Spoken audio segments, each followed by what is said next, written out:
skaičiuotojai ir mokslininkai suskaičiavo, kad mus palaikančių yra netgi 500 000. Tai kalbėsime apie šitos visos žmonių koalicijos, kuri sudaro 500 000 žmonių, siekius ir galimybės šitose naujose Seimo rinkimuose, kurie įvyks spalio mėnesį ir 13 dieną. Tai aš manau, kad 13 diena yra laiminga diena. O kokie mokslininkai, galit pasakyti, iš kur tie skaičiai, kas įvardino tos skaičius? Ir man dar įdomu, po jūsų prezidentinių rinkimų, kas už jūs balsavo, kas yra jūsų žmogus, kuris už jūs balsuoja? Tai antra tema, tai kas už mane balsavo, tai Kauno technologijos universiteto mokslininkų atlikta apklausa, didelė studija padaryta, ir kur jie nustatė, kad už Vaitkų balsavo vienodas balsų skaičius pasiskirstė tarp įvairaus atlyginimo gaunančių žmonių grupių, kad už Vaitkų balsavo 8,8% didžiausias skaičius išėjo turinčių aukštąjį universitetinį išsilavinimą, tai buvo didžiausias skaičius, bet ir 7, 4, 5% ir su kitu neuniversitetiniu aukštuoju išsilavinimu. Už Vaitkų balsavo pakankamai daug rusakalbių ar lenkiškai kalbančių žmonių, būtent Vilniuje iki 10% tokių buvo, Šalčininkų rajone tai netgi 40%, Klaipėdos mieste apie 10%, o bendrai visoje Lietuvoje 7,3–7,4%. O aš dėl tų skaičių galbūt norėčiau, ko nepasako žmonės ir sociologai, kurie daro šitos tyrimus sociologinius ir sprendžia, kokiagi visuomenės dalis ir kas tai per visuomenės dalis, reiškia, kuri balsuoja iš Eduardo Vaitkų ir už jo mintis ir deklaracijas. Tai kodėl tai yra aukštai universitetiniai daugiausiai išsilavinimą turinti žmonės? Todėl, kad jo deklaracijas, Eduardo Vaitkaus mintis ir jo siekius gali sužinoti tik tai tie žmonės, kurie turi sakykime, gerus įgūdžius naudotis kompiuteriu, todėl kad mūsų niekur nėra, apie mus visur yra cenzūruojama informacija, tiek LRT, tiek visose sisteminėse žiniasklaidose. Ir tik tai specializuotose kažkokiose grupėse galima rasti Eduardo Vaitkaus mintis ir pasisakymus ir visą kitą. Ir tam, kad jas rasti, reikia panaudoti vis dėlto daugiau laiko, daugiau įgūdžių kompiuterinių, kurių neturi regionai, kurie klauso tik tai Lietuvos radiją arba žiūri tik LTV. Sakysim, mano kaimynų nuomonė, tai už Vaitkų balsuoja žmonės iš kaimo, neišsilavinus. Tai čia jūs sakot, kad čia ne. Čia visiškai čia technologijos universiteto aš irgi nustebau ir tai parašė ir LRT, valstybinis transliuotojas, kad didžiausias procentas balsavo ir ne tai, kad už mane, aš visą sakau kitokį formuluotę naudodamas. Žmonės, paklausykite mano mintis ir jeigu mano mintis atitinka jūsų interesus, tai tada balsuodami už mane, jūs balsuojate už save. Tai tokių žmonių tuoj po prezidento rinkimų buvo suskaičiuota, oficialiai paskelbta, nuo 300 iki 500 tūkstančių yra ir kad tai yra valdžios dabartinės problema, nes apie 20% Lietuvos gyventojų pritarė Vaitkaus mintim, pritarė Vaitkaus požiūriui, kaip Lietuva turi vystytis. Ir taigi prezidentas Nausėda teikia įstatymą, kad galbūt jiems reiktų tiem 20% žmonių taikyti įvairias poveikio priemonės. Jūs pagalvokite, iki kiek mes privažiavome. Tai išsakyti arba turėti kitokias mintis Lietuvos ateities vystymosi kryptyje, turėti kitokią mintį negu šita išdavikų valdžia nurodė, jau yra galimai baustina. Tai konstitucija, Lietuvos konstitucija yra pagrindinis Lietuvos įstatymas, bet vienu aspektu aš užakcentuosiu.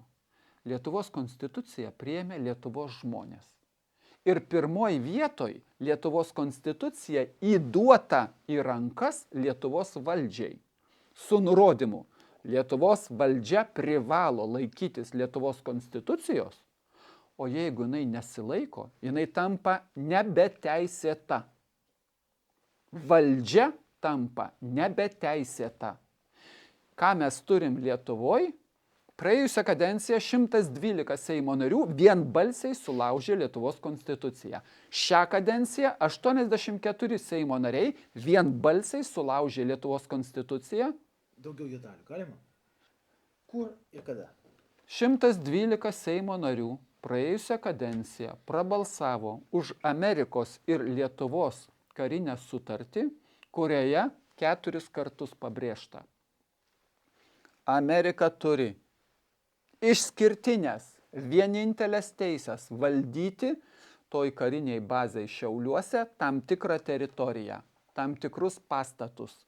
Vien tik Amerika turi teisę žinoti, kas ten vyksta. Lietuva neturi teisės.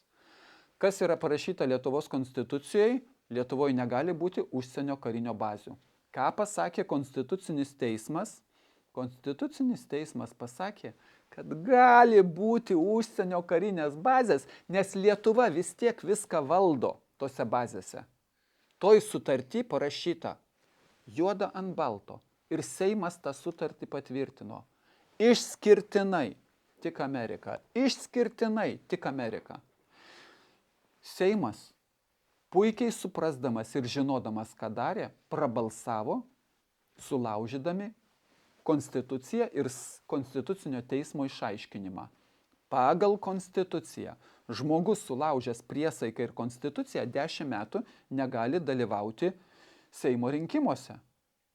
Bet jie sudalyvavo ir didžioji dalis jų buvo vėl iš naujo išrinkti į Seimą. Kodėl? Todėl, kad mechanizmas toks padarytas. Norint tą žmogų išmesti iš Seimo, reikia, kad Konstitucinis Seimas pasakytų ne tik, kad sulaužė Konstituciją, bet kad dar jis asmeniškai sulaužė Konstituciją. Kadangi nieks nesikreipė, iš 112 asmenų, kurie sulaužė Konstituciją, nieks nepaprašė pasakyti Konstitucinio teismo, ar jis sulaužė ar nesulaužė, reiškia jis nekaltas. Šią kadenciją 84 Seimo nariai, aš tada vėl prisiminsiu profesorių Žalimą, kuris prieš balsuojant Seime rašė Delfyje, ką jūs darote, tai antikonstitucinis įstatymas. Ir jie vis tiek priėmė. O paskui, kai Konstitucinis teismas patvirtino, kad taip, jūs sulaužėt Konstituciją, tai profesorius Žalimas vėl straipsnį parašė, ko jūs ieškote atpirkimo ožio. Taigi visi žinojote, kad laužote Konstituciją. Ir po šito Konstitucinio teismo verdikto, kad 84 Seimo nariai sulaužė Konstituciją ir savo priesaiką, nėra. Reiškia, dabartiniuose Seimo rinkimuose jie vėl dalyvauja. Jie vėl dalyvauja. Ir du ministrai dabartiniai, 2 Seimo nariai po Konstitucinio teismo išaiškinimo sulaužytą Konstituciją, jie garsiai viešai pasako, mes ir toliau laužytumėm taip pat. Mes ir toliau savo priesaiką sulaužytumėm. Algirdas Paleckis sėdi kalėjime, nes teismas nustatė, kad jis ketino šnipinėti. 2 Seimo nariai, 2 ministrai pasakė, aš ketinu ir toliau sulaužyti Konstituciją ir savo priesaiką. Aš nusinčiau Ingridai Šimonytei raštą nuo Lietuvos piliečio Eduardo Vaitkaus, prašau įvertinkite, ar tokie ministrai jums priimtini jūsų komandoj. Viskas tvarkoj, nes viskas galima. Šitoj neteisėtoj sistemoj, kuri veikia prieš Lietuvą ir kurią aš ir vadinu išdavikų valdžia, viskas galima. Kokie ministrai? Vienas Bilotaitė, vidaus reikalų ar kokia jinai, ar ne, ir Kasčiūnas. O ką mes siūlome, kad tai taip toliau nepasikartotų, kad nebūtų taip, kad visas Seimas pažeidė konstituciją ir daugiau atrodo, na, ką tu paimsi, yra, sakykime, kolegiali atsakomybė, galima ją prisidengti, kad man partija pasakė, liepė ar nurodė, nes kitaip mane iš partijos išmes. Tai vat, kad visų šitų pasiteisinimų nebūtų, mūsų yra siūlymas, kad kiekvienas Seimo narys, kuris ateina į Seimą, jis turi asmeniškai atsakyti už kiekvieną nubalsuotą savo sprendimą. Jis turi nešti ne tik politinę atsakomybę, kad žmonės galėtų jį atšaukti esant tam tikriems šiurkštiems pažeidimams ar kažkokiems, sakykime, sistemingiems pažeidimams. Turėtų atšaukti, pavyzdžiui, apygardoje, jeigu jis yra išrinktas, tai klausimas, ar neturėtų tie patys žmonės turėti galimybę atšaukti jį iš Seimo narių. Tai visų šitų klausimų bijo dabartiniai valdžioje esantis Seimo nariai ir tiek pat opozicija apie tai nešneka. Mes tai siūlome padaryti ir mes tai padarysime pirmų klausimų atėję į Seimą. O šnekant apie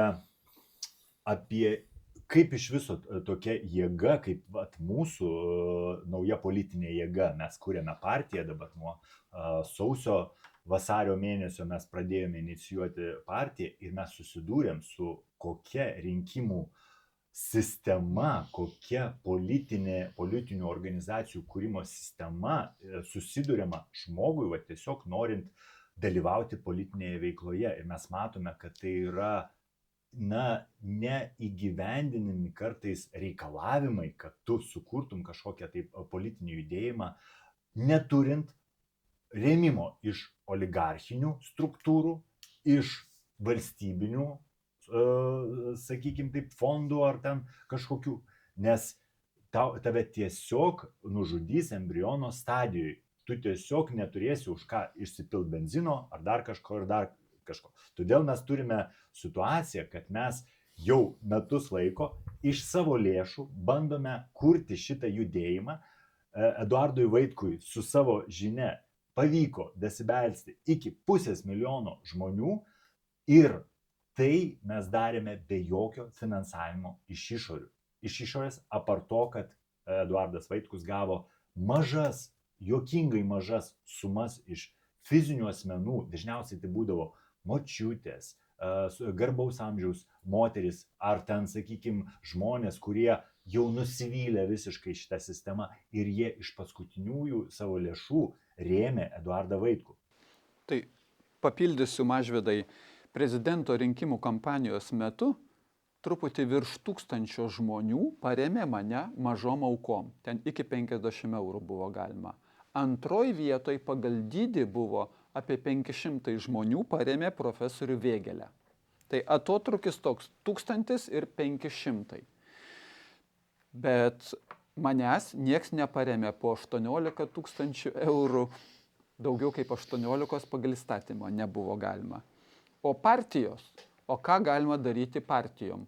Partijos gauna valstybinį finansavimą. Aš norėčiau paminėti biškiuką skaičius. Pavyzdžiui, Tėvynės sąjunga šių metų, iš tikrųjų 24 metų pirmam pusmečiui gavo 780 000 eurų. 780 000 per pusmetį. Tai mes turim dar kitą pusmetį, kur gaus tokią pačią sumą. Ir tai vyksta visą kadenciją. Tai čia yra, sakykime taip, darbo partija gavo 207 000, 200 000 gavo vardan Lietuvos, Laisvės partija gavo 170, mes šnekam apie pusmetį.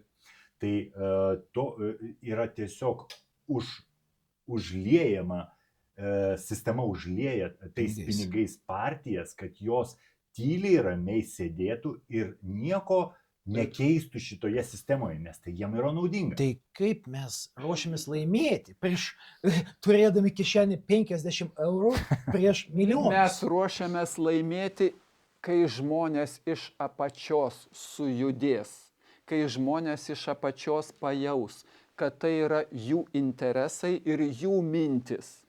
Tokių žmonių prezidentinės rinkiminės kampanijos metu atsirado ir daugiau negu aš tikėjausi. Ir kai iš apačios užaugs nauja partija, tai jei tos visos senos prasidavusios partijos, darbo partijos 300 000 eurų korupcinės bylos baudą, kas sumokėjo? Ne darbo partija, mes Lietuvos žmonės sumokėjome. Ir sakome, dabar ta partija vadovaujama Uspaskicho jau yra labai gera, jaunai nekalta. Galite trupučiuką detaliau apie šitą atvejį? Nu, detalės yra svarbu. Lietuvos teismasgi nusprendė, liberalų partijos yra nubaustas būtent dėl korupcijos. Ir įsiteisėjęs yra sprendimas. Ten darbo partijai 300 000, liberalam po 200 000 buvo baudos skirtos. Ir aš kalbu, jeigu partijos iš savo sukauptų nario mokesčio lėšų sumokėtų, nu tai gerai, tai jų pinigai. O dabar mes turim situaciją. Lietuvoje pagal statistiką 5-7% žmonių pasitiki partijom. Tokia statistika yra. 5-7%. Kad lengviau skaičiuoti, tegul būna 10% pasitiki partijom. Ir kai partija gauna baudą, tai Lietuvos žmonės turi sumokėti tą baudą.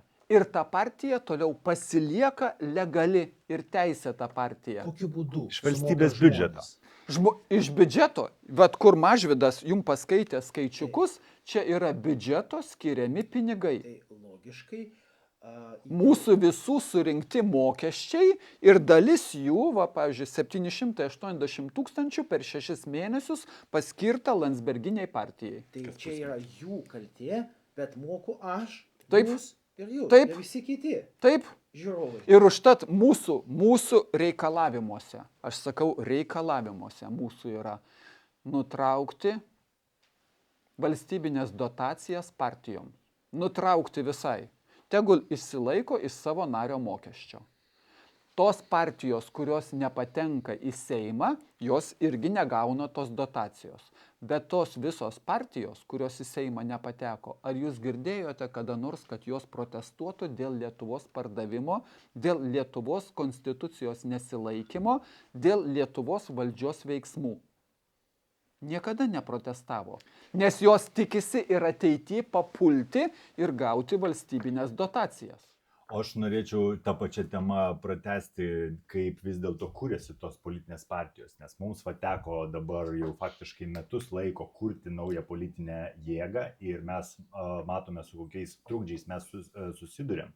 Ir pasirodo, kad šiai dienai yra ten ar 18 partijų, ar 20 partijų iš viso Lietuvoje. Tačiau žmonių laisvų, kurie jau būtų ne partijoje, jų labai stipriai mažėja. Tai reiškia, kad jeigu tu nori prisikviesti žmogų į partiją, dažniausiai jis būna jau kažkokioje vienoje partijoje, kitoje, o tu vienu metu negali būti dviejose partijose. Reiškia, padarytas trukdis, kad tas žmogus, kuris yra partijoje, jis turi dar nueiti į VRK, pateikti prašymą arba elektroniniu būdu. Teisingumo ministerijoje, reiškia, per puslapį išsiregistruoti iš vienos partijos ir įeiti į kitą. Praktiškai tai yra, ypač senam žmogui ar dar kažkas, tai yra praktiškai neįmanoma. Todėl yra ribotas žmonių kiekis Lietuvoje, kurie dar nepriklauso tam tikrai partijai ir kurie iš viso galėtų dalyvauti, jeigu norėtų politinėje veikloje. Tai mes esame, sakykime, apriboti netgi žmonių kiekį. Tai jeigu mano močiutė kažkada įstojo kažkokią partiją, tai jinai ir dabar 10-15 metų nesidomė politiką, bet jinai iki šiol toj partijai, netgi nežinodama. Taip, jis kadangi neišstojo, vienas iki įstoja ir iki mirties ir būsi. Aha, ir tokį žmogų jūs negalit pakviesti. Ne, jis negali, dviejose partijose negali būti vienu metu. Dabar aišku. Tai čia tik vienas yra momentas, bet einant toliau, kad iš viso, kas tas žmogus, kuris paėmė ir sugalvojo suburti, nes 2000 reikia narių partijai. kaip suburti 2000 narių, neturint jokių resursų. Na, aišku, jeigu tu nueisi pas Uspaskichą arba Karbauskį ant kelių galbūt, reiškia, ir paprašysi, leiskit man, na, kažkaip tai sukurti partiją ir duokit man, reiškia, kažkiek tai pinigų, kad aš galėčiau iš viso šitą veiklą užsimti. Skamba absurdiškai, teisingai, bet daugiau jokių galimybių nėra. Tai arba tu iš savo lėšų kuri tą partiją, arba tu jos neįkuri. Ir kaip vat mums pavyko, tai, sakykim, kaip mums pavyksta, mes dar neįkūrėme partijos, bet kaip mes einame šituo keliu, mes tiesiog suvienijom didelį žmonių skaičių, kuris, nu, aš niekada negalvojau, kad yra toksai didelis žmonių skaičius, kurie dėl idėjos, dėl tam tikrų uždavinių, kurie turi būti Lietuvoje padaryti, dėl Eduardo Vaitkaus, kurie patikėjo juo ir stojo kartu ir bandė tą organizaciją kartu kurti, nešiodami pareiškimus, įgaliojimus įvairiems žmonėms įvairiuose Lietuvos miestuose. Tas jiems kainuoja asmeniškai finansinių resursų, tai reikia žmogui nuvažiuoti iš vieno namo į kitą, į trečią, į ketvirtą. Čia yra laiko klausimas, tai yra labai didžiulis darbas, bet atsirado tokie žmonės. Tai aš manau, kad čia yra labai didžiulis stebuklas iš viso, kas vyksta.